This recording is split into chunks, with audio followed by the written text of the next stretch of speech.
Welcome everyone to 100 Breaths, the podcast with Gavin McGahey. Open, raw and empowered conversations that can help everyday people to learn techniques to deal with the challenges of everyday life. And just like most of us out there, I am continually processing the daily challenges that life and business throws at us. So I welcome you to ride with me on this journey of discovery and personal development. Hi everyone, welcome to another episode of 100 Breaths, the podcast with Gavin McGahey. Well, today we have a very special guest and his name is Scott Robinson. And Scott Robinson is known as the Brain Guy. And I'll just give you a little bit of a brief on Scott himself. Well, Scott is a senior lecturer with the Academy of Applied Movement Neurology and a master healer and a mind aligned with both trust and limitlessness. Scott works directly with the mind, with the brain and the nervous system, as well as the subtle energetic anatomy to achieve balance, not only in the governing systems of the body, but across the whole experience of life. Now, Scott does this via the integration of multiple healing paradigms into a singular, holistic approach aimed at optimizing nervous system function, as well as upgrading the subconscious programs of the mind. Scott's work aligns the mind with the core truth of the individual's being and purpose, as well as aligning the nervous system in such a way as to meet with the requirements of any individual accessing their very best life. Scott shares his wisdom, truth, and scientific understanding towards accessing one's greatest health, very best life, and true limitless capabilities via one-on-one and group healing experiences, courses, retreats, podcasts, and presentations. Welcome, Scott Robinson, to 100 Breaths. I'd like to welcome Scott Robinson. Now, Scott Robinson is known as the Brain Guy. So we welcome you, Scott, to 100 Breaths. Thank you very much for having me. Great to get to be here in your amazing little setup. It's incredible.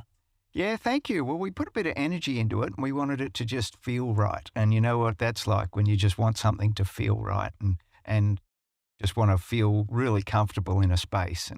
And that's what we've created here in our humble little studio, but it's a good feeling place. Yeah, 100. I think you've knocked it out of the park in that regard. So, mate, grateful to get to be here and, looking forward to whatever's going to unfold for us. And that's what we'll do. We'll just unfold the conversation as we always do here at 100 Breaths. And we just want to have some open, raw and authentic conversations and have guests like yourself that can share things with us from your learnings and your journeys. And we can send the message out and have a little bit of a ripple effect in the community. And if everyone's little ripple ripples with everyone else, well, we're going to pass on a little bit of good. Yeah.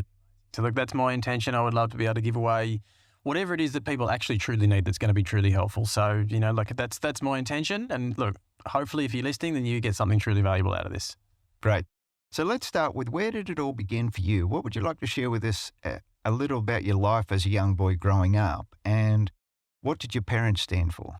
Interesting. So, look, who I am today, I try to put labels on anything. But if you're going to label something, you'd say what I do is healing. And so you would say, okay, if you do healing, well, then you must be a healer. But you're healing, in healing, you're teaching. You're teaching and you're giving away truth and you're giving away new, like an incredible new learning about the world so that people can go and live their most abundant life, go and live their very best life, be their true self, and literally go and, add real value, real benefit to the world. And that was always there from when I was a really little kid. My mum always tells stories about when I was really little and she'd be sick. She said, I'd turn up with my healing hand, say, just have some of my warm, mummy. I'll give you some of my warm. And, I didn't know anything about hands-on healing or anything at that point, but she said she was always going, there's something that kids, there's something going on there. And the story I always go back to from when I was at kindergarten, I can remember feeling incredibly conflicted, standing around in the playground at kindergarten with my mates at 3 years of age, all talking about what we wanted to be when we grow up. And all we really knew was emergency services. It was the only options that we really knew about. So we were all arguing over what do you want to be? Do you want to be a policeman, a fireman, or an ambulance man? And everybody knew which one they wanted to be. And I just remember feeling so incredibly conflicted because I couldn't choose. I couldn't work out which one I wanted to be. And it was because I couldn't work out which one helped people better, which one helped people more. And I just remember sitting there wrestling thinking, well, the policeman's got a gun and he protects people from robbers. That's pretty good. But the ambulance man, he drives people to hospital when they're sick and saves their life. But Oh, but then the fireman's got a ladder and he's got an axe and he chops into buildings when there's, the house is burning down, and he saves people like, oh, which one helps better? And so that was always there, and so that's just, I just still live by that. I just want to help, really, I just want to help. And if you can be truly helpful, well, look, that's an amazing thing to sort of bring to the world. So that's kind of, my parents were both teachers. And so same thing, my father, it's something I guess I built a huge value on. Like even as a teenager and in my 20s, I'd be going out to pubs, and the number of people like young people coming up to me with just tattoos all over them and piercings and long hair and dreads, and just going like, "Are you Mr. Robbo's son?" Like, mate, he was the best teacher. He was the only one that ever gave me the time of day, the only one that ever really helped. And, and so I had a real value on that, on just, trying to be helpful. And so that's largely what I'm doing today. That's pretty cool. That would have been interesting at 3 years old, going that deep on the difference between the three emergency services and which one you're going to end up with. And, well, so what was your first job? Funnily enough, so my first job was all entrepreneurial. Like I worked out at a really young age. I didn't want to have a boss. I just remember, I worked out you could work for yourself and you could just go and earn money. I thought, well, why would I want to have a boss if I can just do that for myself? And so my first real job was selling ice creams at the footy. So, I lived not too far away from Brookvale Oval where the, Manly Sea Eagles play. And kids, when I was about 13, 14 years of age, kids could go down there and in a few hours they could earn $30, which was a lot of money. So I remember I also got a job working at Ocean Master Seafoods earning $3.72 an hour. So $30 was significant money. Yeah. And so I went down there and just with a bit of effort and, some ingenuity was earning $50 in not too long. And then, I teamed up with a mate of mine and we ended up, we shifted a few rules and we invented a few different processes and we shifted a few prices, and it wasn't long before we were earning $500 in an afternoon and, as just little kids. And so I was like, why do I want to go work for a boss? Let's just go and do this, So just that freedom to go and just make choices and, and the more effort you put in, the more return, the more reward, like that really lit me up inside. And so that was really my first sort of experience with work. And yeah, I've kind of shied away or gravitated away from, that strict, employer-employee relationships kind of since. That's interesting. Brookvale Oval, my brother-in-law is one of the Manly Warringah's greatest ever fullbacks. Mm. And that's Graham Wombat Eadie. Oh, wow. He was one of my favourite players as a kid. Yeah. Yeah. So Wombat lives here in Kingscliff and we see him quite regularly, but a very humble man and just a pure gentleman in every aspect of the word. But such a Manly favourite. Even today, so many people just, oh, Wombat. Yeah, I remember Wombat. Yeah, what a legend. Yeah, absolutely. I had the footy cards, probably had the jersey as well. Yep. Yeah, well, that's cool. Thank you for that story. And mine was, I was a paper boy. I used to do the paper runs. So I'd travel and jump on my bike at 5 o'clock in the morning and ride around to the paper store and grab all the papers and go off through the hills and do the paper run out to the homes. And nowadays we don't seem to see many paper boys around. Oh, no, I did that one too. And so I did that one, which was the weekly delivery. Well, but I like the, again, being entrepreneurial, I enjoyed the Sunday morning one with the whistle, the wheelbarrow and the whistle, a bit more. And, it worked out that, if you could be just a good human being and sort of, run up several flights of stairs to give, some lovely old lady her Sunday morning paper, she'd give you 20 cents tip and you'd be earning more money, for that. And so it was same thing, just that freedom to just walk your own path, walk your own path, put more energy and more effort in and get a greater return. And I guess something that I'm doing now that I guess have always loved is just connecting with people. Every job I've ever done has been involved with, had people involved, and that's and the times that hasn't been there, when I haven't had that people factor, like I kind of found there just wasn't the happiness in the work, and so I moved on, most times reasonably quickly. And that leads me to my next question: how did you become the brain guy?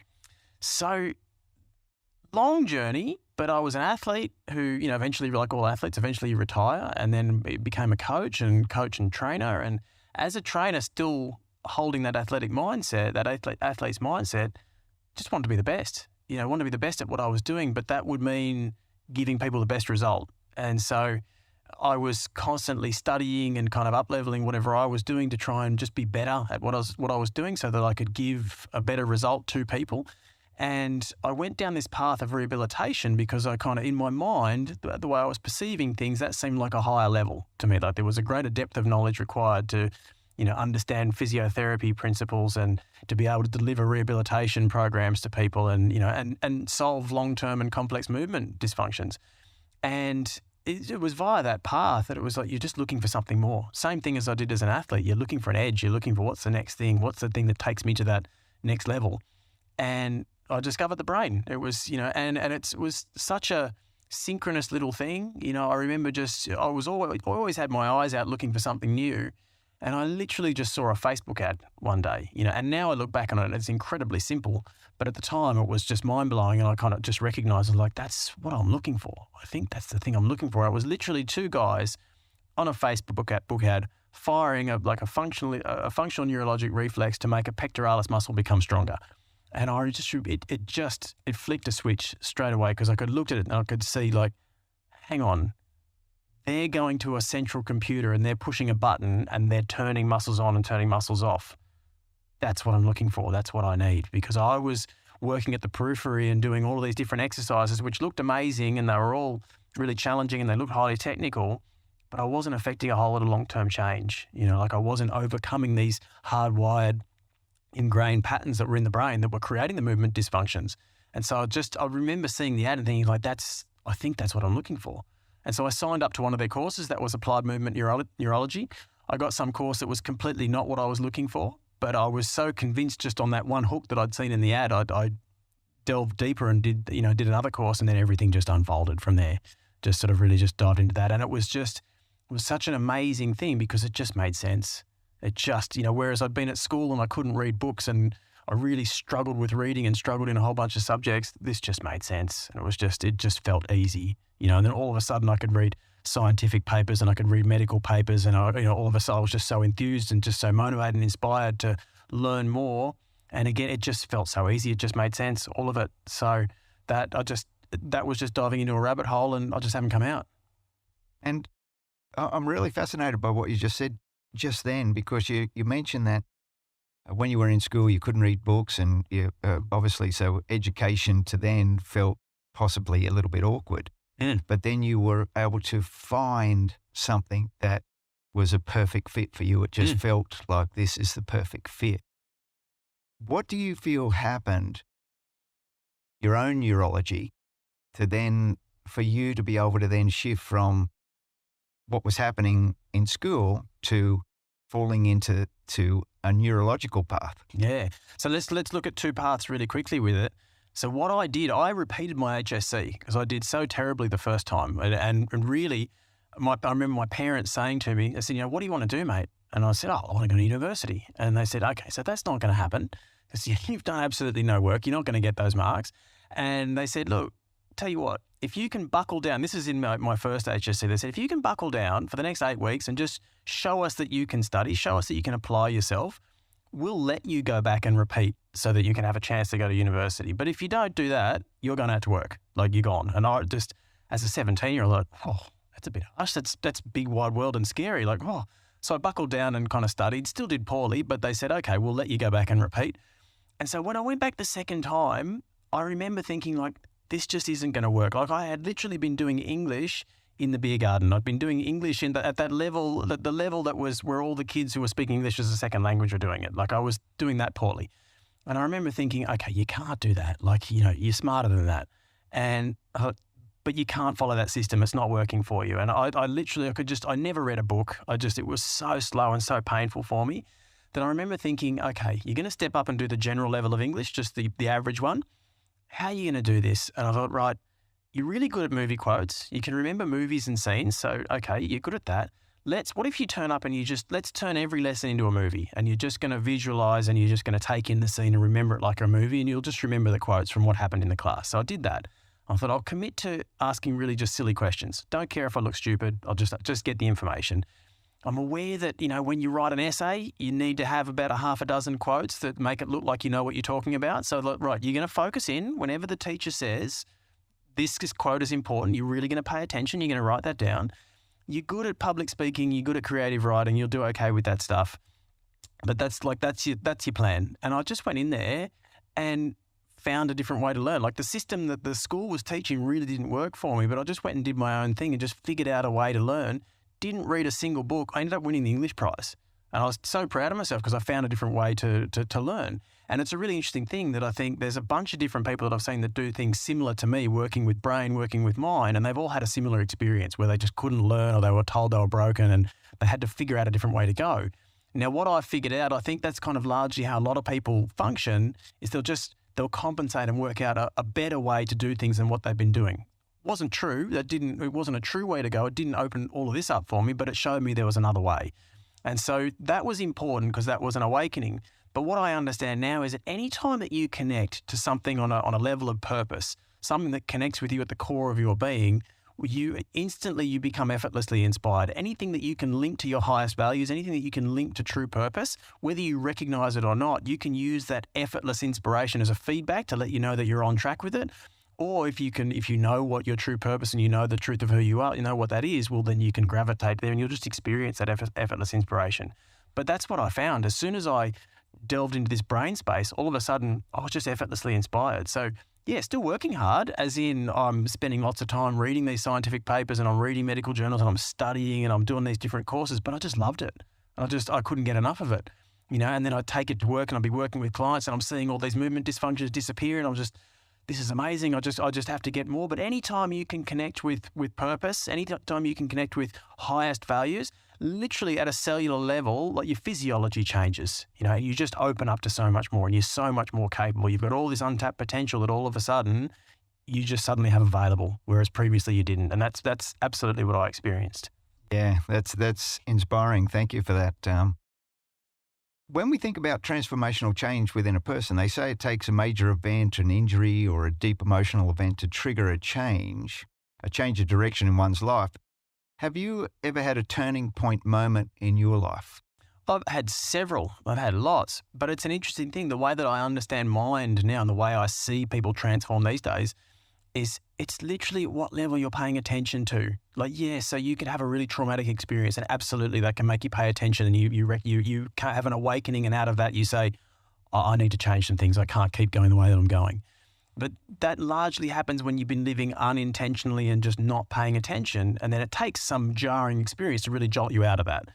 If you're paying attention, well, maybe you don't need the big jarring experience. You can just have an awareness. You can have a small awakening that shifts you on a different path. And so I look back and I've had a whole heap of those. And in healing, when I'm unfolding things in mind and giving this kind of transformational change to people, the amazing thing to me, and I love sharing this with people, because the way the world understands transformational change and understands healing, the world understands it in the context of you have to go looking for the big trauma or you have to experience a big shift of some kind. Got to go find the big wound, because if we heal that, that'll change everything. You fundamentally cannot have a highly traumatic experience if you don't first have a belief in suffering or a belief in the fact that you can be hurt or a belief in the fact that things can go wrong. You would need to go and instill that belief, because you didn't have that belief when you were born. You didn't come into the world with that belief. You learnt it at some point. And it's almost always learnt in some little innocuous moment where, you were just shut down by a parent, or, you were told no by somebody, or a teacher, gave you a limiting belief, or there'll be a moment in your life where you've literally shifted your belief system. You planted a seed kernel of belief in fear, or a seed kernel of belief in doubt, or a seed kernel of belief in suffering or pain or whatever it was. And once you have that belief, well, your belief makes your perception. Your perception generates your experience of reality. So you plant a little seed kernel of belief in suffering, well, that belief's now got a foundation. You can build an entire belief system based in suffering on top of that one little seed kernel that you planted. Now down the track, you can have a really big traumatic experience. And if you want to understand how it is that you could completely miss that traumatic experience, well, I always say to people, imagine just being, and this is probably something you're doing in your work, just getting people present, finding the present moment. Imagine being truly present. And that would mean to be truly, truly present, you would have to have no past. There'd be no past information. There'd be no future information. You'd just be now, right? And so if you're truly, truly present, no past, no future, you're just now. And in that true present moment awareness, there's no judgment. You don't make judgments. You realize you're letting go of decisions. because you can't have any decisions, you can't make any judgments if you don't have any information from the past to formulate a judgment on. So there's no judgment, there's no decisions, which means you're just in this state of acceptance, which means everything just is. This just is what it is. And I can't compare it to anything, so I don't have any other information. I can't judge it on how I think it's supposed to be because I've got no projections in the future. I'm just now. You could be in the worst state of chronic pain imaginable, and you would have no other option other than to look at that and just say, well, I don't really know what this is. I can't judge it. I can't compare it by anything because I don't have any of that information. So I guess this just is what it is. Okay, well, maybe I just need to sit with it and I can allow truth to come and I can figure this out and I can see what's supposed to unfold. But that's literally what would happen in any traumatic experience. If you were able to be truly, truly present, you would literally just have to be with what is, like just be here now. That's literally what you would have to do.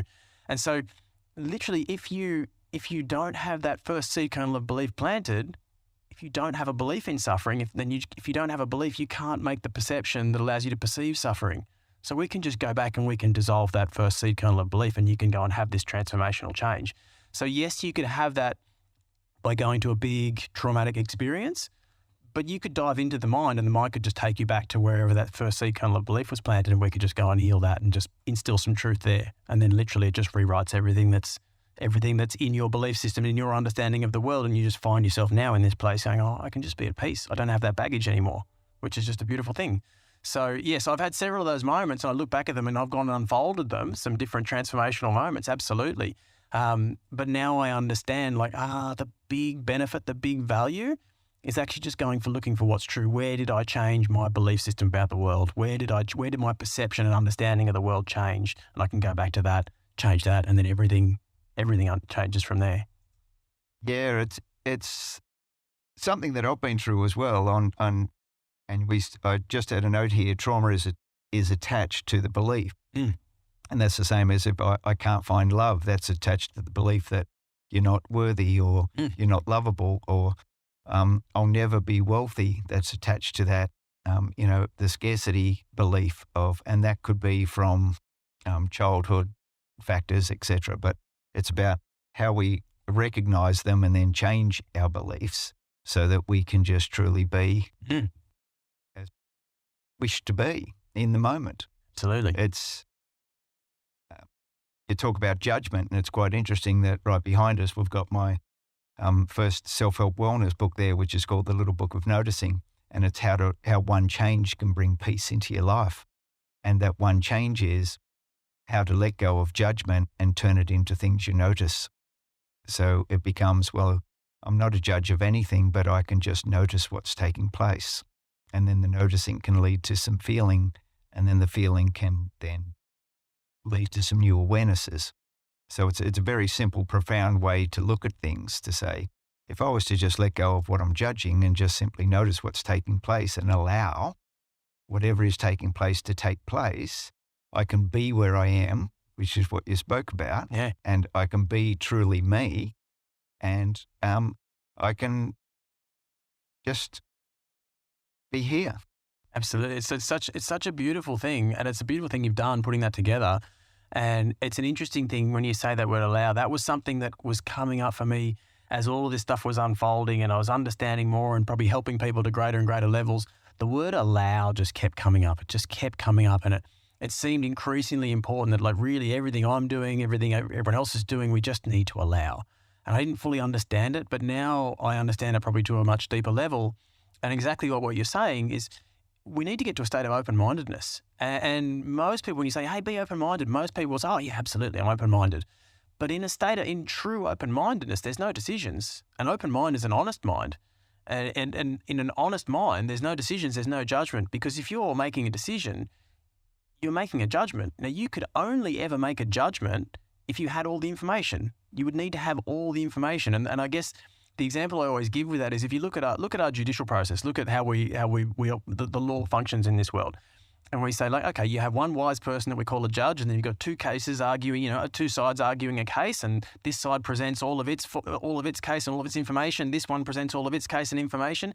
When that wise person that we call a judge, when that wise person decides that he or she has all of the relevant information, then they believe they can make a decision and they say, you're right and you're wrong. The truth is, for you to be able to have all the information, you would need to have all the information in the information field. So information exists in fields. And so you have a thought, that thought creates fields. You have thought fields, and all the information of that thought, again, is an information field. Now, that information field, there's no separation, there's no boundary to it. It's infinite. So for you to have all the information about any situation, you would need to have all the information in the entire information field. And there's no boundary, there's no edge to that, because everything exists in oneness.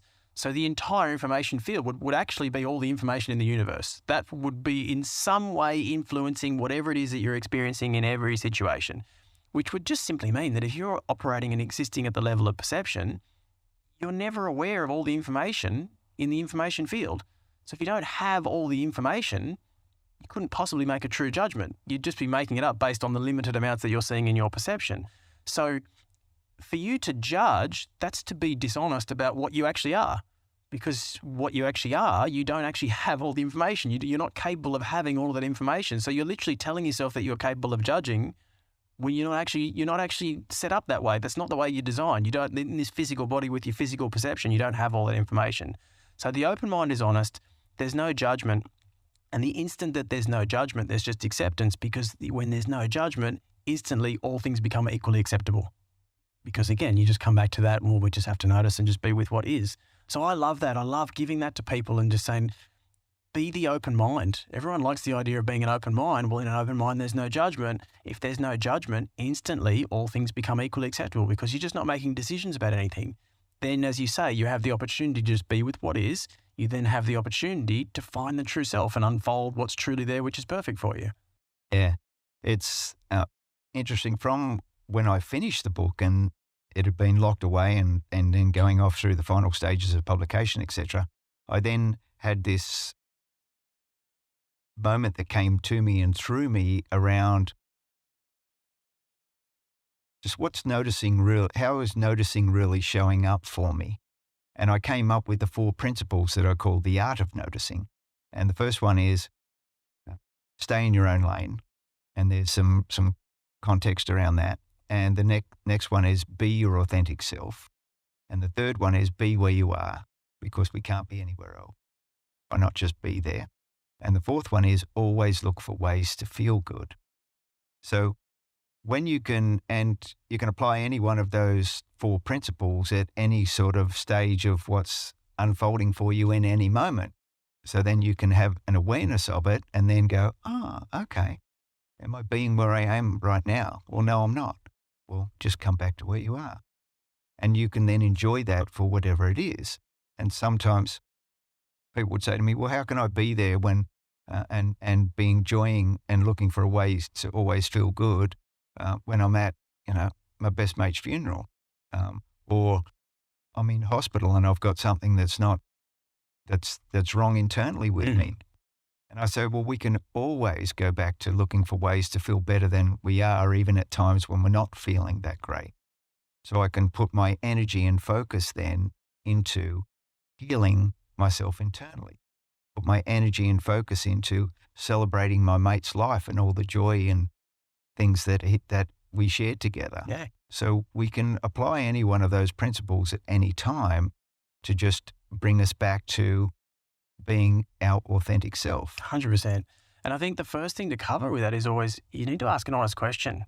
And honest questions don't really exist in this world. And exactly what you described is the way people ask questions. Well, how can I come back to find something good? How can I be happy when I'm at my mate's funeral? How can I be happy, or how can this be good? How can what you're saying work out and be true when I'm in hospital with this condition? What you're essentially saying is you're not asking a question, you're making a statement of your perspective. And your statement of your perspective, that's a decision. That's what you've decided about a decision. About a situation. You've decided that this situation is bad. And nothing's going to change your mind. You've made a decision. That's a decision about what reality is. So you've decided this is bad.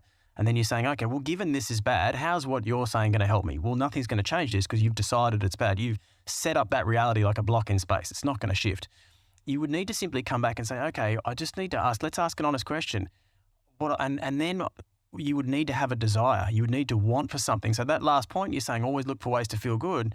You would need to actually want to feel good. You would actually need to want for joy, And I think that's probably something that is really challenging for a lot of people in a lot of situations. If you're at a funeral, you probably feel really guilty if you wanting to feel good at a funeral. Like the whole atmosphere of belief in the room is that we should all be feeling pretty sad and down. So that can be challenging for people to actually want to feel good in any particular situation, but it's actually available. It's always available. And so this is the thing, we were talking about earlier, is I have a process, we'll just work with the high level of mind. And again, the true self is who you truly are at your core is eternal. This is, you call it your soul, call it spirit, call it whatever you want. But at the deepest of levels, the true self is perfect and it doesn't change because it's eternal. Real things do not change. Eternal things don't change. They're always perfect. That perfection's always joyous, always peaceful. It's loving, it's abundant, it's free. Always. Doesn't change. It's a changeless state of being. So if that's eternal, that means it must be available in every time. It has to be available always. So if it's available always, there must be a way that you can connect with it always. You would need to want for it first so that you'd want for it enough to go and look for it. You'd have to have that desire at a base level. If you don't have the desire, well, if you want for sadness more, well, you're just going to go and find that. But again, if you have the belief that it exists, well, the belief makes the perception generates the experience of reality. And the only reason that you're going to go and look for it is because you want to go and find it. And so I have a process where you can literally just connect via beliefs, via perception. You can literally just unfold peace or joy or freedom in any situation. It's always available. And so you're talking about going and looking for it, which is great. Exactly the same thing as saying, hey, just be present, be open, just notice. You can go and find. You will eventually find something that brings you joy. Absolutely true. The way that I describe it to people is it's like if you're posting something on Instagram and you've got social media filters, you've got all these different filters that you can place over your image. We say, imagine one gives you a feeling of sadness. The next filter gives you a feeling of anxiety. The next one gives you a tight chest and an increased heart rate. And all of these different filters give you some physiological feedback that feels pretty negative. But there's one there, whatever it is, call it vivid colors, call it whatever you want to call it. But there's one there that literally just brings you peace, just makes you go, oh, and just relaxes everything in your body. Well, that's the one that connects you with whatever's actually true. Like there's a perception that you would be able to engage that would allow you to see what's actually true in that moment. And so there's different ways of going for that. You're talking about going literally just get still, get present, notice, don't make judgments, and then you can explore, go and find different, and eventually you'll find it. I'm talking about saying, look, we can download from a higher level of mind and that mind can tell you what you need to go and actually tune your perception into. And then there'll be a specific belief or there'll be a specific intention that allows you to unfold that in the moment before you. But there's ways that you could find it. Again, you would need to have the desire, but it's literally just finding that right Instagram filter. That's all it is. Once you find that filter, because your perception is always filtered, it's always biased, it's always preferentially biased to whatever you believe, which is made up by what you want. Well, if you actually start with, I just want joy, like you said, step 4, there's always a way to look to feel good. Well, you need to want for that. And if you want for it, you've made that first step to going to find it. Yeah, it'll unpack, won't it? Yeah. It'll show up.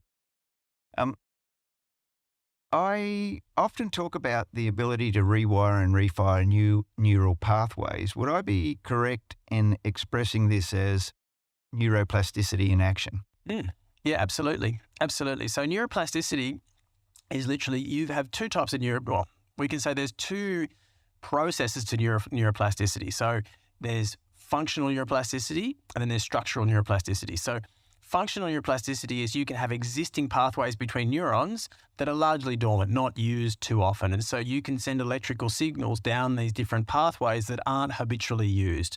And so by these electrical signals going down these unfamiliar pathways, you can create a different experience and you can create new levels of function.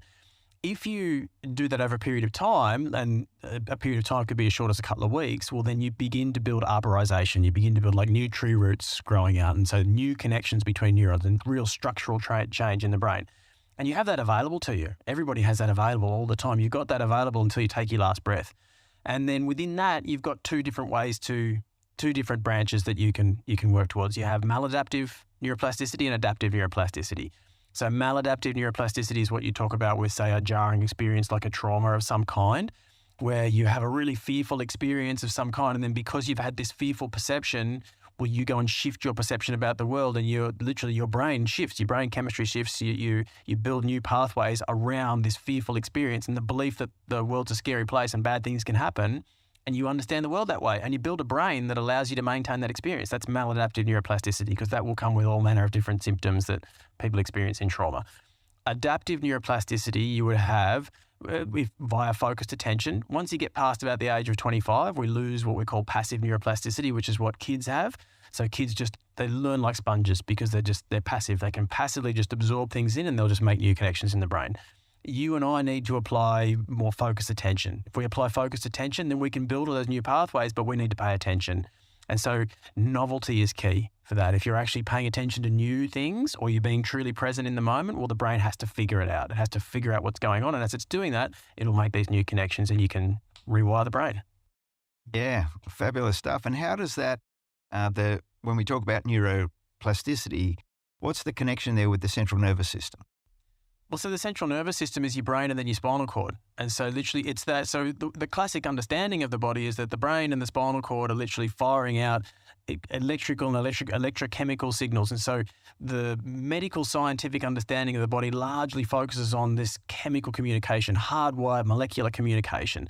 And so it looks at the spinal nerves, innervating muscles and innervating autonomic nervous, the entire autonomic nervous system, and driving function to all of that. Now, the different circuits that fire in the brain are going to produce different patterns in the body, and that will be expressed out through the central nervous system. So you can change the brain, you can change the way that the way the brain is operating, where you can literally hold the perception of peace, build a brain that allows you to maintain the feelings that go with peace, and then that'll be expressed through the physiology. But you could do the exact same thing to the opposite if you live in fear, live in trauma, like you'll literally have fight or flight, and that will again be expressed through the body. But it's largely understood via the nervous system in terms of the hardwired communication that comes out of the spinal nerves, or the unmyelinated fibers, the unmyelinated nerve fibers that go out to innervate the autonomic nervous system. And so it's understood via those hardwired connections, but you have what we call an extracellular matrix. The extracellular matrix is like the body's Wi-Fi, and the body's Wi-Fi system that exists, it's an information field, and everything is in communication all the time. It's instantaneous. It's much faster. It's much, much, much faster communication and goes down those hardwired pathways.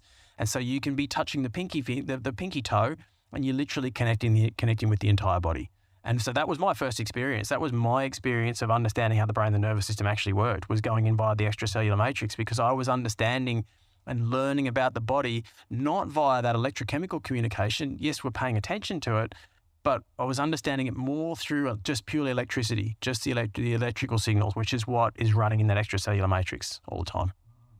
Fascinating stuff. And when it comes to changing our subconscious programs, what part of the brain are we actually activating?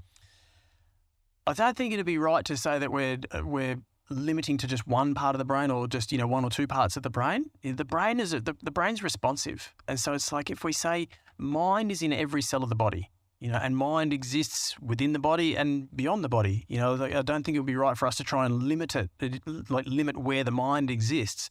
So mind is infinite. Infinite means there's no limits. So the brain is responsive. The brain is transducing. The brain is like a filter or a reducing valve for infinite consciousness. And so the mind exists in oneness with that infinite consciousness, and the brain is transducing those signals, and then we're understanding it through the physical body. And so when you go and change the subconscious mind, the brain's going to adapt to that. The brain is going to transduce those signals and then produce different feedback in the body for you. Now, largely we understand that, the way we look to try and understand that, and I think it's probably right to give the understanding that when we're trying to understand that, we're trying to understand that through a paradigm or a system that's got some hardwired institutional imperatives about it. And that those institutional imperatives about these different brain areas and how they function. So we would say if you're changing the subconscious mind and these different programs, well, then we say, well, that has to go through the subconscious mind. The only way you're going to change that would be then if you eventually experience it through the conscious mind, which we say exists in the prefrontal cortex, and that's your executive center, and that's where you do all your higher processing and thinking. Yes, that's absolutely going to change. You'll experience changes there, but is it limited to that, or is there more that's happening out beyond that? I'm well and truly open to just allowing that to be whatever it actually wants to be. The way that I try and work with people is to look to just give the greatest change. In truth, I don't really care how the brain's actually going to function as long as you're getting the greatest change. if prefrontal cortex is firing more appropriately and giving and literally firing and activating and functioning in its highest, truest state, hey, amazing. But if you're just experiencing joy and peace, well, if it's happening there or if it's happening in a different lobe, I'm absolutely fine with that. I don't mind which part of the brain is up leveling, as long as your experience of life is changing for the better. That's literally what we're here for. Yeah. So I think it's wrong, not necessary to limit it to specific brain areas, but just understand that there's still so much that we just don't understand. I think that's probably the thing. So go to wherever the results, like literally change the programs, look at the results, find out what works, and then over time we'll understand it. Like down the track we'll understand it, but trying to understand it by driving attention to one specific area, that's kind of only paying attention to those limited rules within those institutional imperatives. So it's not the way that I focus on things. Yeah, it's more about self as the person and stepping into the feelings of the change that you would really like to take place. So whatever takes place up here to affect that change for you to then feel differently and act differently and be differently. Don't get too connected to what takes place up here. Just go with whatever takes place to allow that change to happen, to allow that new program to come into your being, as I would call it. Yeah, it's like don't waste energy and frustration trying to understand things that are beyond your comprehension. Like you're not asked to do that. So, and I guess the one that and this probably just makes more sense. This is something that I give to people all the time, is when I say learning can only truly take place in the conditions where learning is truly possible. And that's you living it, you experiencing the change. Like that's how you're truly going to experience. So I'm always saying we can just take you to your result. We can just go to that highest level, highest version of self. You don't need to know how you get there. You have no interest in. You don't really need to know how you get there. You don't need to know what's actually changed. But just go and live it. Just go and be there. And if you can just be at that new level of life, or by living it, over time, your subconscious mind will already understand it. Your subconscious mind will know exactly what's going on. It might take a little bit of time for your conscious mind to catch up, and the conscious mind will catch up by noticing, because you'll be at that level of life. Your conscious mind will just notice little things and little changes, and eventually you'll have a light bulb moment where the conscious mind goes, oh, I get it now, right? Now I understand how I did this. Now I understand what's changed. And that's exactly the same in the brain. It's like we can just go to that new level and then just witness, just notice, and then we can understand what's actually changed. But by trying to go the reverse, by trying to impose intellectual understanding on the process and say, no, we're only going to go forward if we can understand how we affect the change. Well, again, trying to understand something that's beyond comprehension, we're just building a wall. We're just building a block. We're just going to limit ourselves. So I go the former rather than the latter. That would be, that's my approach. Yeah, and the subconscious mind, as we know, it learns through repetition. So if we can be in that repetitive cycle of beliefs after we've made some shifts, and then that becomes repetitive, well, that's a new program that will then take. So then at some point, as you say, there's an aha moment, or I'm constantly feeling different about myself, because you've just allowed the work to take place to allow that program to become your new program. And it's an interesting thing to share with people. And I try to just not explain too much about it, but just talk about, who I'm being and how I got to where I am and where I'm at my level of consciousness and my new beliefs and the shifts that I've been able to make in myself to bring me into this place. And what's your thoughts around generational trauma? Is there the belief that generational trauma is passed on through DNA? Yeah, there is, absolutely. But again, that's how science understands it. That's how it's understood, because it's like that's the means that we're using to try and test. So we're using hardwired molecular testing. That's what literally we're looking at DNA and saying, well, look, we can evidence it in the DNA, and we can see that it's gone back. And it's like, so they've noticed that it's now been evidenced that they've evidenced generational trauma going back several generations and being passed down via sperm. And it's like they can see a mechanism there. They can see how that's being passed down. But I work with generational trauma, and there's no limit to it. There's no limit to how far back it can go. And it's an amazing, amazing thing, because it's that you can literally heal everyone in the family system. And I've had these incredible experiences with people where you're healing one person, something in a generational trauma comes up, And then they're getting feedback from other family members who are absolutely not involved in any way, shape or form in the healing that we've just gone and done. And they're getting feedback. One story I remember that was just really, really cool was with a woman who she was a grandma. She's a young grandma. She's like in her 40s still. But she was saying she went and did this generational trauma healing. And then that's what came up for us. And then she said, she was just feeling light, and she said, like, everything's just feeling great. And I've been, feeling, cloudy, but now I feel like I've got clarity. And then she said her daughter, one of her, her daughter was like 19, I think, and living with her. She said her daughter was walking around and just kept saying, like, I just feel so productive, Mum. Like, this is amazing. I don't know what's going on. I'm just feeling great. And then she said, she was like, okay, that's different. That's interesting.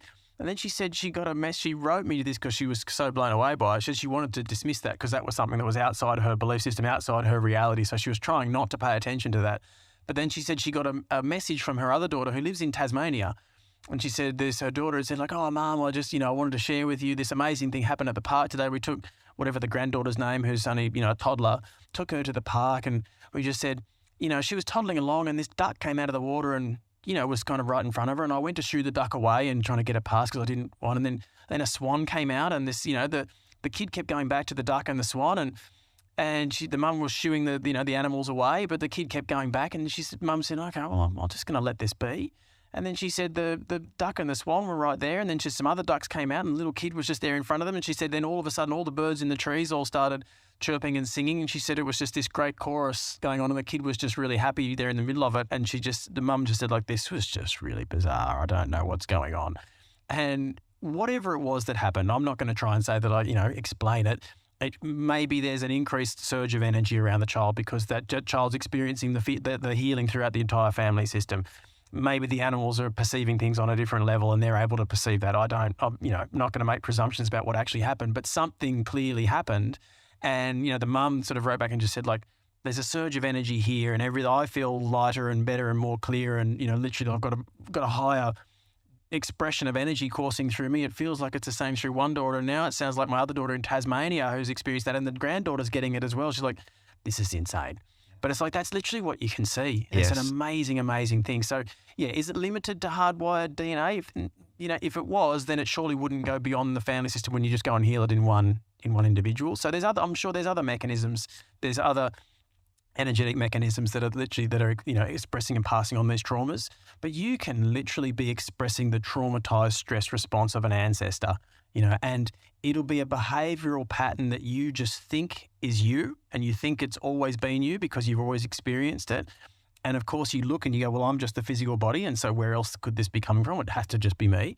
But it's entirely not you. It's not your stress response. It's literally an ancestral pattern that you're expressing. And then when you go and heal it, well, you heal yourself, you heal whatever else is going on in the family system. You even heal the ancestor or whatever level of consciousness that they exist at.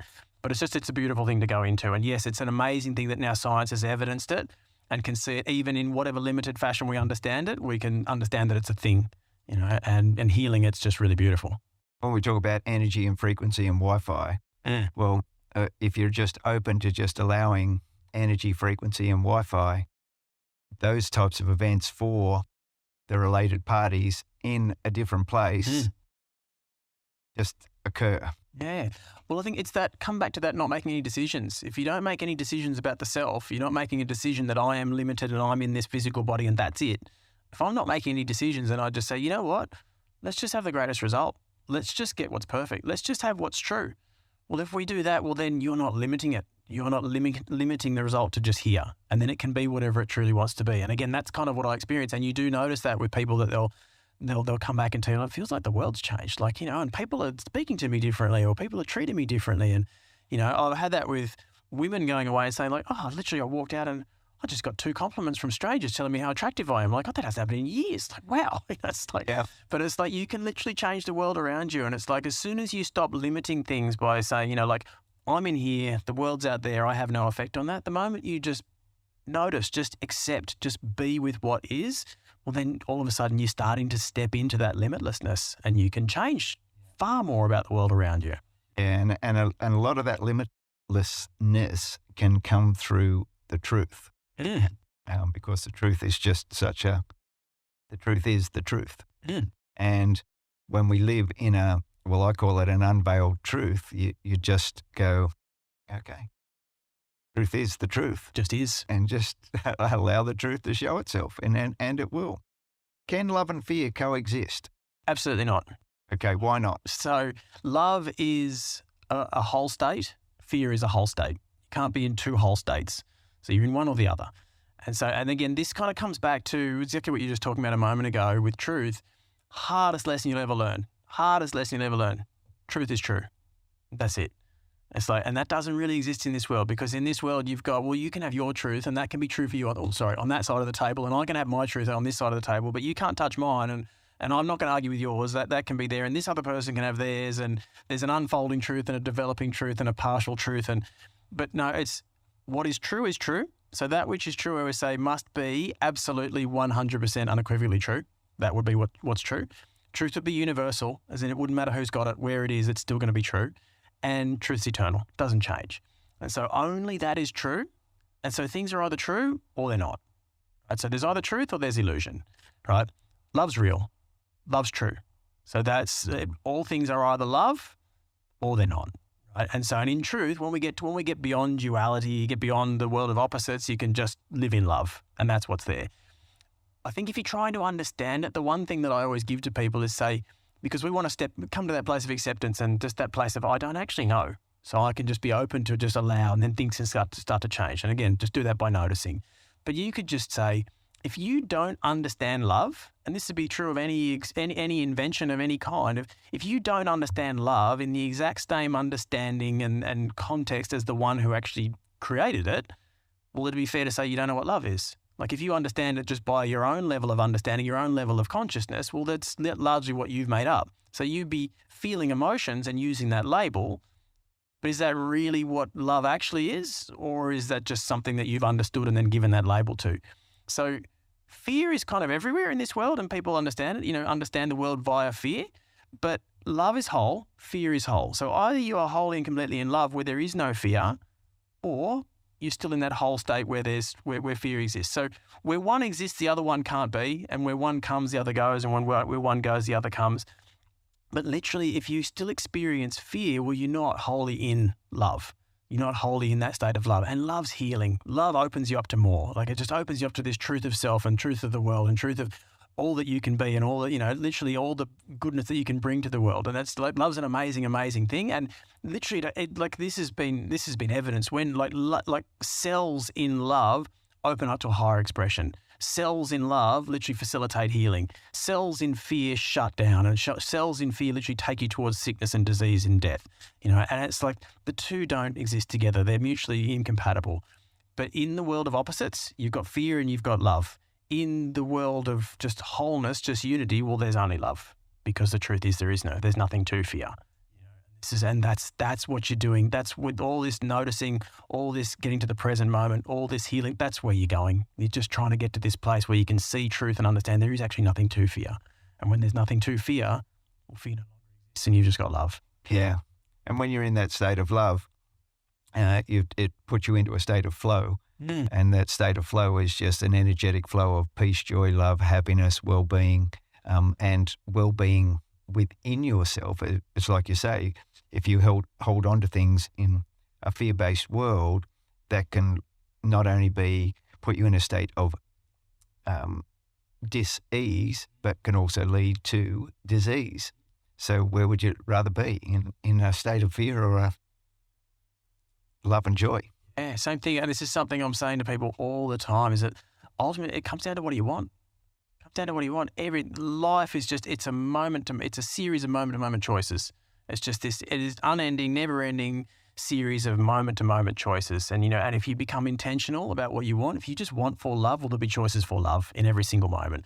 You don't realize it, but if you're actually at a deep level wanting for fear, make those choices, and again, if you don't realize it, well, then it sounds really jarring, and it doesn't sound nice when someone says to you, hey, look, you're actually choosing this. You're actually making this situation.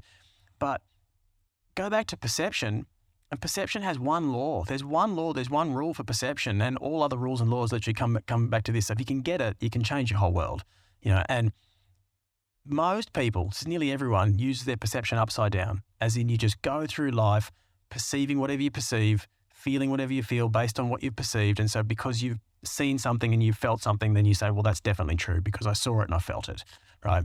But that's completely upside down. Your perception's limited, it's fragmented, it's biased, it's literally just made by your belief system and what you desire. So the one law, the one rule is you can only perceive what you believe. Your belief system makes your perception. You can only perceive what you believe is actually there in the first place. So your belief system makes the perception, and it's designed to go out there and just confirm for you that what you believe is right. You're only going to perceive the things that you actually believe are there and available to be perceived. But you only believe what you want. You're never going to believe what you don't want.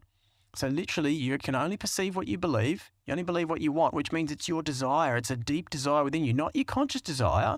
If you're in pain or you're living with anxiety or fear or depression, you're consciously not wanting for those things. But we're talking about desires that exist way below the conscious level of awareness. So whatever you're experiencing, and this is true always, it doesn't, no matter how random or how unjust, how unfair it seems, and again, how this all works maybe via mechanisms at a level way beyond your level of consciousness and awareness, but whatever you're experiencing, it's always, always, always an outside picture of your inner desires. Because literally, you can't experience the world outside your own mind. The entire world takes place in your mind. Like literally, the entire world takes place in your mind because everything you experience is your perception, right? And your perception is made by what you believe. What you believe is only maintained by what you want. So it's literally just comes back to those desires. So it literally comes back to what do you want? And the instant that you're willing to embrace that and just say, okay, this feels pretty crappy. So this is not what I consciously want for. Okay, well, if it's me that's making this, how do I change it?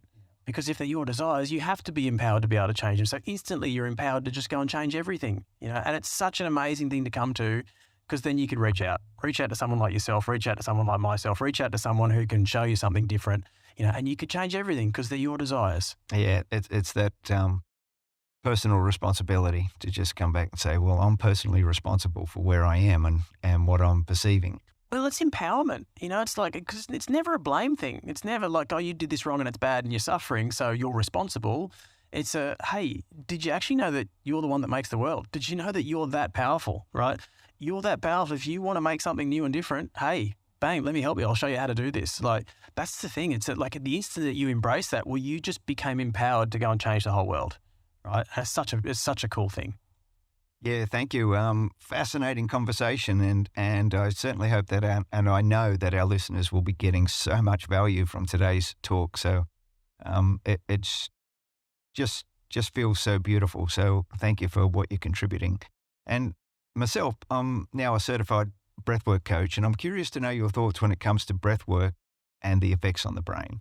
So this is the thing. So for me, I have for a long time now just tried to live intuitively, and I've got different feedback processes and mechanisms to be able to understand it more precisely, but I've tried to just live from that higher level of mind. So live from that level of mind that knows what is, knows the truth, knows who you are, knows what you want, knows what you need in the moment. And breathwork's something that's always fascinated me. I've always had an interest in it. And it's always felt like, no, there's something there that's really, there must be something powerful or something that's valuable there. But every time I've gone to look at it, it's like, no, not yet. It's not there. It's not what you need right now. And so I've just left it. And then it wasn't until sort of, you popped up, came into my awareness. It's like, this individual's got something really valuable to share. Like, okay, we need to get together.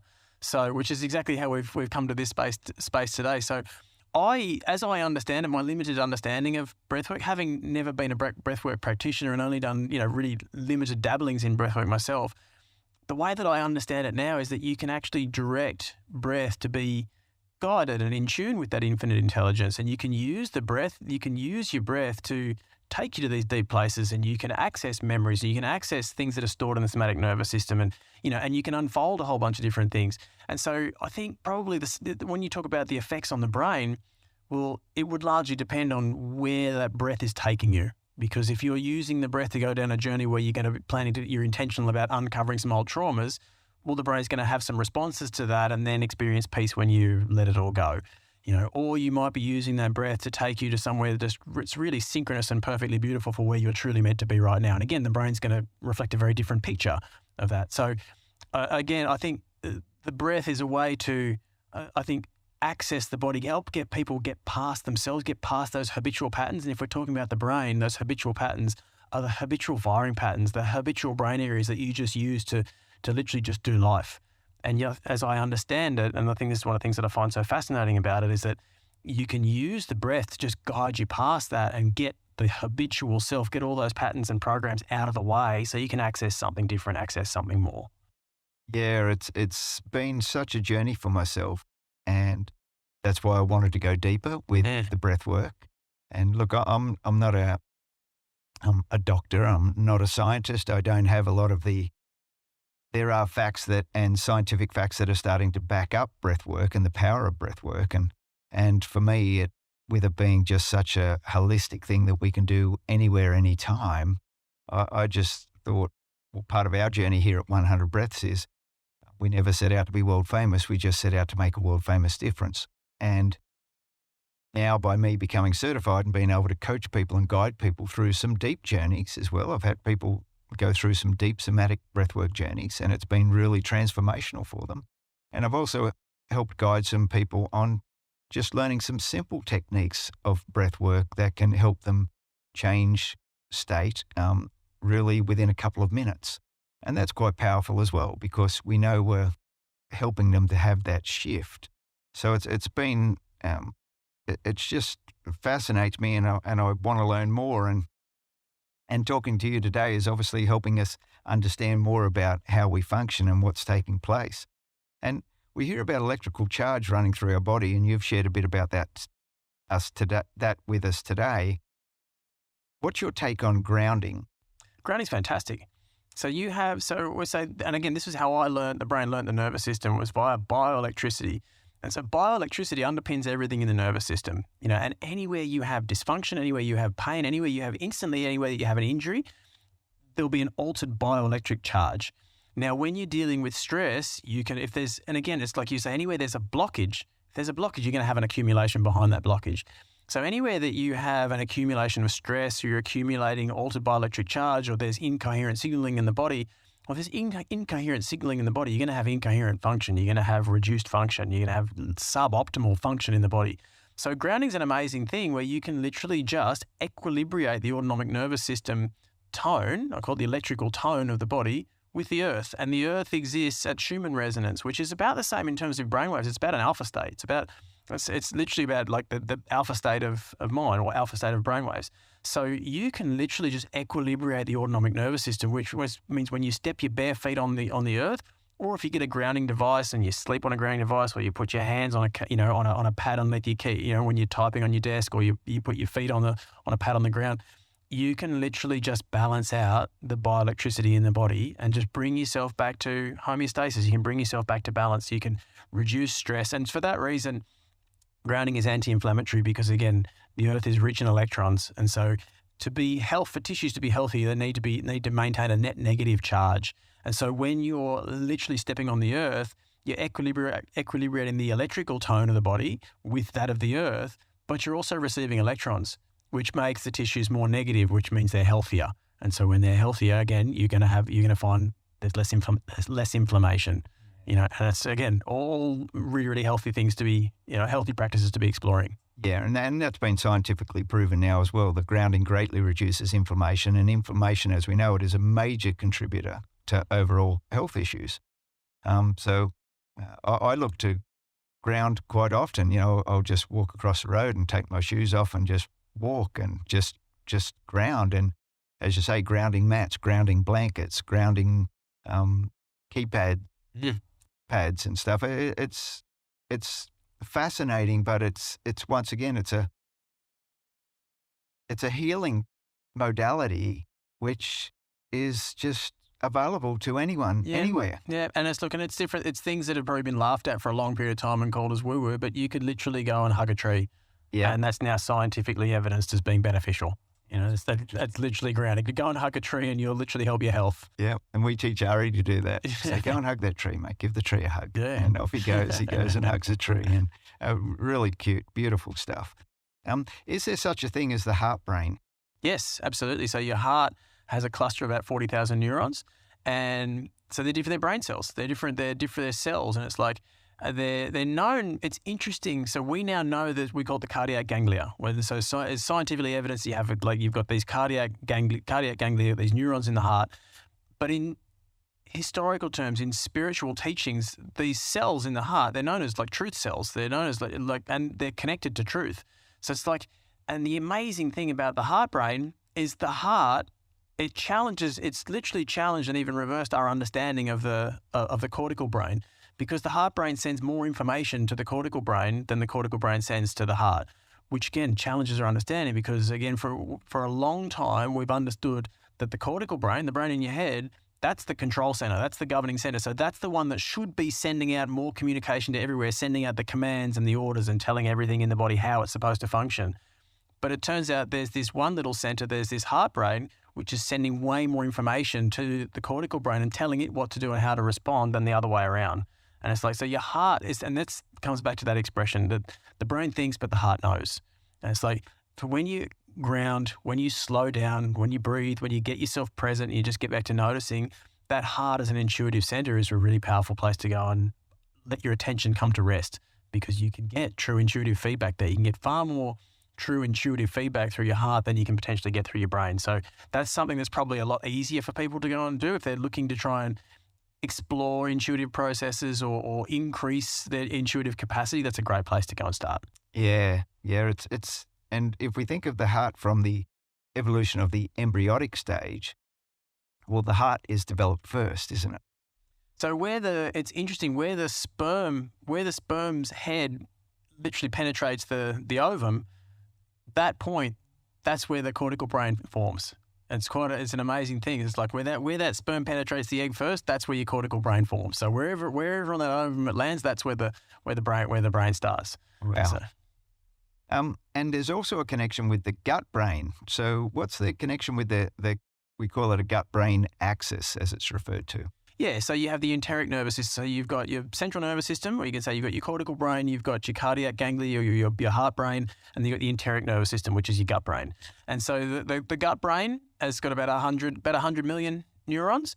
And again, so these neurons are sending feedback. And so and the way that I work with the brain, the way that I understand it perhaps best, is you can have emotional traumas stored in the gut. And so people use the gut for feedback, and you say I've got a gut feeling about this or a gut feeling about that. And yeah, you're getting information through there, absolutely. And again, it's another intuitive center that you can use and you can tap into. But the enteric nervous system, it's quite an amazing thing. And this is where you say the system's so highly evolved, and it's just an incredible thing. The limbic brain, so the limbic brain's your emotional brain, and that's where you'll store all of your traumas. Like your traumas and your emotions will all be stored in the limbic brain. The limbic brain remembers everything. Now, all of those traumas, they take up space. They take up space on the hard drive.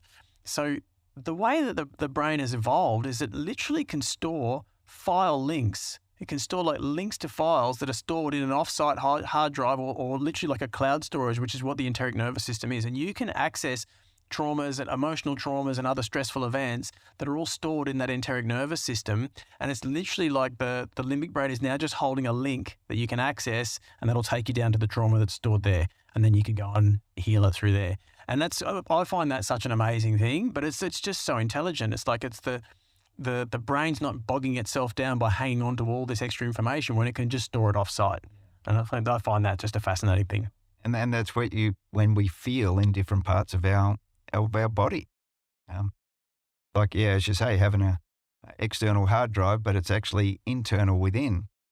So thank you for that, because I did a bit of research around that, and as you say, we get a gut feel on things, and so there is that. Let's think about it now. We know we've got our mind, our brain up here, and then we've got our heart brain, but we've also got the gut brain that comes into play as well. Who were two of your mentors, and what did they instill in you? So I, for a long time, was seeking out and searching for mentors and searching for people to teach me, and how can I get to this next level? How can I get to, I guess I had a projection in my mind about, how I was going to be truly helpful. And it was quite amazing, because for a long time I kept getting this feedback, this intuitive feedback, just no, mate, no, it's within you. You need to go within and find it and unfold it there. And the way that I understood learning was by being taught. So I didn't have a process. I didn't have a process to go and unfold that. So it was I resisted that for a long time, and I was really seeking out different teachers. And and it wasn't until I went within and began to truly understand how to learn how to unfold these processes, how to unfold the intelligence that permeates the system, and then really things started to take off. But for me, there's a guy by the name of David Fleming who just beautiful human being, amazing creative mind. So he's the creative genius behind applied movement neurology. I learned so much from him. He was an absolutely just a beautiful human being and a really wonderful creative mind. And he was so kind and generous with me in his time.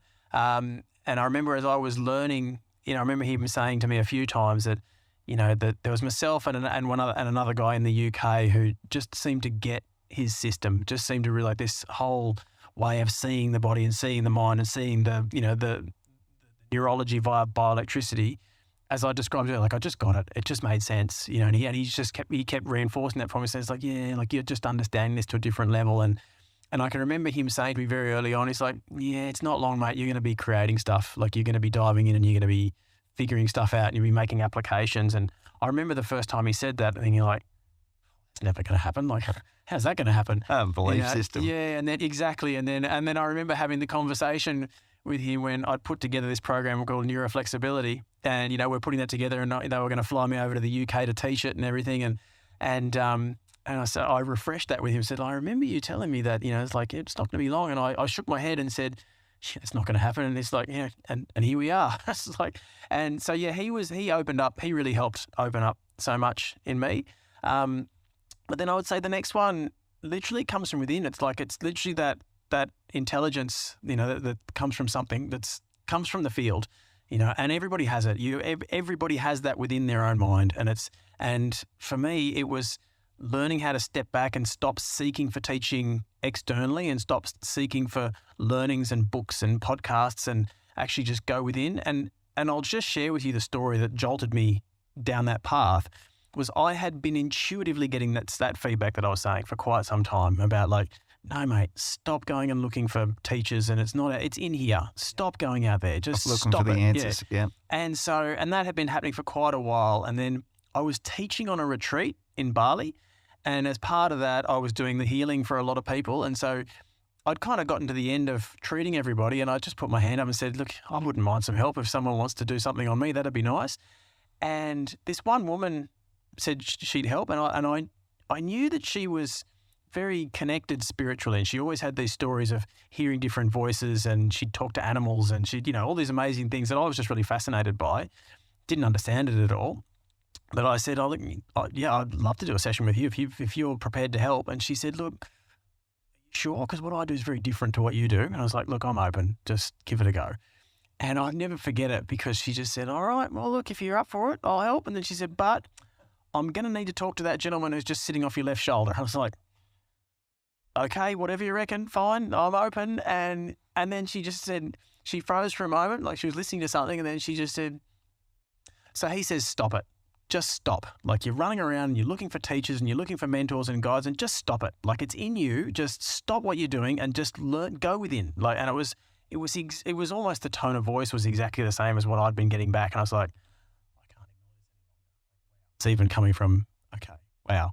And so that really just jolted me into okay, how do I unfold? How do I just, actually understand this information that's trying to come out? And then going down that path just unfolded so much more, And so I don't know if that's something you can necessarily describe. There's different processes. Breathwork would be one of them. Meditation would be another. Mindfulness would be another. All manner of different processes that you could use to try and go within and find that. And I guess I have my own that I share with people now as well. But that was the experience that kind of really jolted me down that path to just commit and go, okay, right. And so you would say that higher intelligence, that's the mentor. Yeah. I've experienced the same thing. That's how this little book of noticing came about. I had a download when I was laying in hospital bed recovering from an operation. It's just, boom, here it is. Here's your book. Here's the title of it. Here's what it looks like. Here's what it feels like. Here's its purpose. Here's how it's going to be laid out. And it was just like these dominoes just went, and then boom, it's here. And it's an amazing, amazing thing that, and all you really need to do is just pay attention and just trust. And trust. Pay attention and just trust. And maybe that first time The trust feels a little more challenging because you don't feel like you've got any evidence to support, like, back up your faith, but just faith in truth and just go with it. And it's, do it once and then you don't really ever need to doubt again. You just kind of know, and as long as you're just slowing down to just be present and just actually pay attention to what's truly trying to come to you, not what you're hoping or wanting to actually come to you, and you're not biasing the information in any way, well then you can just be, you can live that way. You can be intuitively guided and you can receive these downloads that just give you everything. And I've experienced a lot of that myself as well. Pretty cool stuff. Couple of questions for you. Just some one-word answers. Introvert or extrovert? I would say omnivert. Omnivert. Omnivert. So again, I'd probably try not to put labels on things. So I guess, so for me, open to everything. I guess I grew up thinking I was an extrovert. Loved being on the stage as a kid. Loved being, just being in front of the camera as a kid. But then, as I've kind of grown older, I love stillness and love a quiet space as well. So, and I guess my value is being able to connect with everyone. My value is being able to truly connect with everyone to be able to be truly helpful. So you would need to have an open frequency. If I labelled myself as one or the other, then I could only help 50%. Yeah. So omnivert. Yeah. Okay. Well, what about this one? Pessimist or optimist? No labels. Yeah, no labels again. I think so. What's I guess the truthist? Is there something? So whatever's true, it's that whatever's actually true. So, and again, I guess the pessimist or optimist comes from it comes from the world of opposites, that you're one or the other. But again, this is what I'm giving to people all the time, is that, there's only that which is true. And most people are really happy to acknowledge, the universe is perfect. What I'm experiencing feels pretty yuck at the moment, but the universe is perfect. And the universe is perfect. And if we want to get there, well, we would just need to be with what's true. And be with what's true is just go back to that noticing, just go back to being still and just allow. So, do I need to be pessimistic or optimistic about that? No, actually, I can have a knowing. I can have a knowing that this just all works out. I can just be with that. So, knower, truthist, somewhere in the middle, something like that. All right. What about this one? Lover of truth. Lover of truth. Lover of truth. Absolutely. Totally agree. Believer of real reality. Believer of real reality. Yeah. So again, and that comes back to that hardest lesson you ever learn is only that which is true is actually true. So real reality, whatever that is, that'd be what's true. Right? So when we talk about the perfect universe, we talk about the true self being perfect. True self is always peaceful, joyous, abundant, loving all the time. Well, if that's true, then that must take place in real reality. So whatever real reality is, that'd be the truth. That'd be what's true. And then anything else you're experiencing, if you're experiencing stress or if you're experiencing fear, if you're experiencing hurt or pain, well, none of those things could take place in real reality, because in real reality, there's only that which is perfect. So there's no pain in perfection. There's no fear in that perfection. Like if you're peaceful and perfect and abundant forever, well, you couldn't be hurt. So that couldn't exist there. So if you've experienced fear or pain or anything that's imperfect, well, that must be an unreality. So, okay, I'll place my value on real reality. Let's go to that. And so then there'll always be a way that you can find it. And again, you would have to have a belief in it first to be able to build a perception that would allow you to perceive it and experience it. And again, to have that belief, you would first need to have the desire. You would need to want that. So, but yeah, that would be me. So yeah, real reality. Yeah, thank you. And do you have a morning or a daily routine? I do-ish. Yeah. So again, I try not to give power to things, because anything that you give power to then has power over you. Controls. So so it's like, and again, like something like food can be really amazing and helpful, right? And people eat these different regimes and different, to different routines. And yes, we understand that certain types of food can be incredibly beneficial, but if you place all your faith in food, well, if suddenly that food's not available or you can't get the right quantity or can't get what you want, well, then you're going to notice that your health goes down because you've placed this belief and this power in this food. And then if you can't get it, well, things go wrong. And so I have routines. I have things that are kind of beneficial, but my understanding is that everything in your experience, everything in your body, everything comes from mind. So if everything comes from mind, then really, in theory, if you're prepared to just be this present, it wouldn't really matter what you're experiencing or what you're doing. There would always be a way that you could set your mind to just experience what's peaceful and what's perfect. So yes, I go and do a bunch of things that I understand to be helpful, and that's just easy. I'll go and jump in the pool and, sit in some cold water and then go and do some meditation first thing in the morning, and that's great. But I just do that because I like it. I do it because it's good, and it's, like when I was just having this conversation last night, being asked, well, what about if your mind is everything, and that's more powerful than food, more powerful than these other processes, does that mean you could just go and eat McDonald's every day and just be healthy and fine? Well, that's not something I have an interest in, but there are literally people out there who don't eat food at all and they survive. They're literally, they're somehow surviving not eating any food at all. Like they're existing on a higher level and manifesting, or, they're transducing energy from somewhere. Now, do I want to do that? Not really. Do I want to go and eat McDonald's every day? Not really. Do I want to go and expend the energy and the attention to try and set my mind so that I can still be at peace and have perfect biological and digestive function eating that, processed food every day? No, not really. So I'll just go and eat what feels good. Right. Yeah, feels good, feels healthy. Go and, do my meditation, go and jump in some cold water, go have a surf, go have a run on the beach, spend some time in the forest, and all of that feels good, and it just feels effortless. It feels easy. So, and again, that comes back to what we talked about earlier. Real reality opposes nothing. So I just make the effort to meet with the conditions of real reality, which is no opposition. Just find that effortlessness, find what's peaceful, find what's easy. And so, again, funnily enough, a lot of those processes where you're just eating some decent food, getting in some cold water, doing some meditation, just have some loving emotions with others, go hug a tree. Yeah. Funnily enough, all that feels really effortless and your life unfolds pretty perfectly. So that's more my routine. Yeah. Yeah, and that's a great way to explain it. Thank you. I always finish off my podcast with a question to my guests. So, Scott Robinson, who are you breathing for today and why? Oh, breathing for one. When we say one, so breathing for one as in there's no separation. We all exist in oneness. So any benefit that I can bring to me benefits everyone. Anything that I can bring and benefit into this room benefits me, benefits you, benefits everyone. So breathing for one, breathe for oneness. And again, then you're breathing for oneness. I'm not breathing for that fear or love thing. I'm just breathing for just that whole state, which is just love.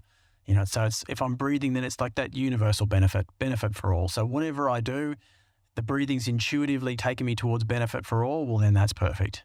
Yeah, I love that. And I've found that question that I asked my guest just one that always just unpacks something a little bit differently. And I love that oneness because at the end of the day, we're all connected in some way, shape or form. Yeah.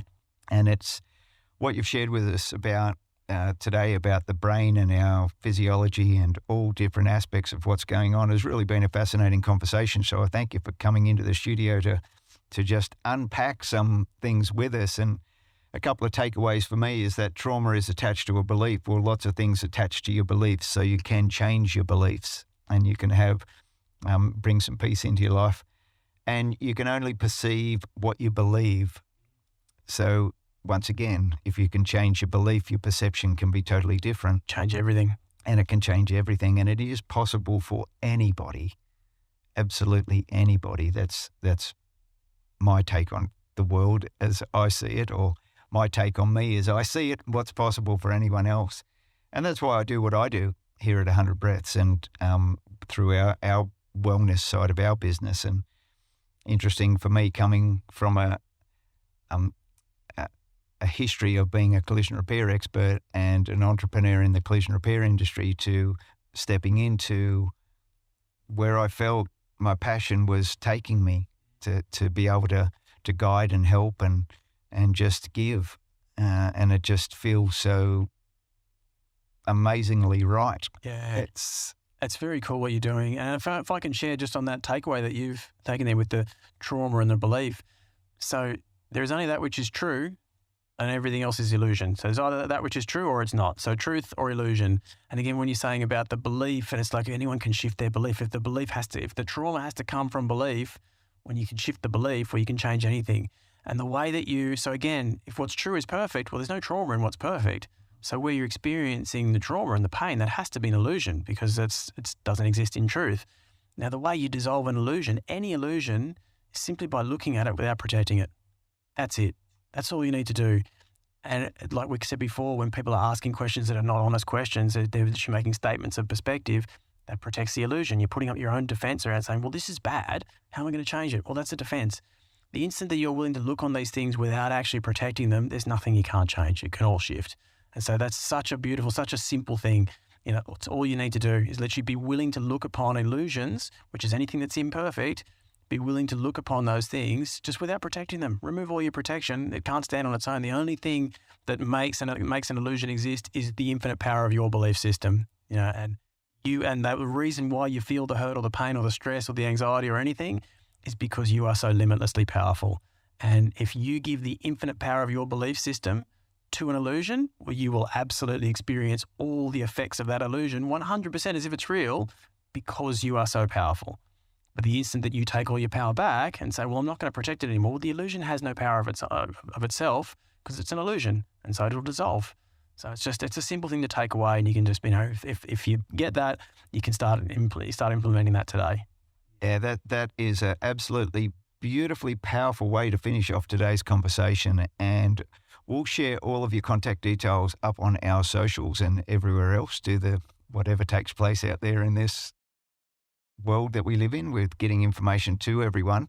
And we can't thank you enough for just joining us and having this great conversation that we've had here today on 100 Breaths with Gavin McGahey. So Scott Robinson, thank you. I'm very, very grateful. So thanks so much for having me. It's been a beautiful conversation. And yeah, I hope that if you've listened this far, you absolutely have my gratitude. And I hope that you take something really beautiful and valuable out of it. And I always encourage, because if we've expanded the mind, if we've touched on a few things that you never listened to or heard before, come back in 3 months, 6 months and just listen to it again, and you may find you're able to understand it at a different depth, a different level. You may find there's just a whole other level of information here and available for you. Yeah, and it only takes one little thing, doesn't it? It could be just one sentence that just makes you sit up a little bit and, more curious now. And so you might listen for a little bit longer. But for us here at 100 Breaths, we're just about, you've got a ripple effect that you're having out in the community, which is extremely powerful and just helps so many people. And we're about the same thing, just having that little ripple effect so that we have that universal, all these little ripples joining hands. And I see and I feel a real awakening in the universe. Something different about this year that to me just feels... It's a beautiful thing. And again, when you think of those ripples, just remember, those ripples are non-dispersive. You're sending out non-dispersive ripples into the universe. So it's like they're not dissipating as they go out there. It's like that effect just continues. And when you're intentional about that, well, then that, drives further intentional change. And yeah, it's, again, a beautiful thing to consider. Yeah. Okay, thank you. There we have it. Gavin McGahey, 100 Breaths. We'll join you next time. We hope you enjoyed today's podcast.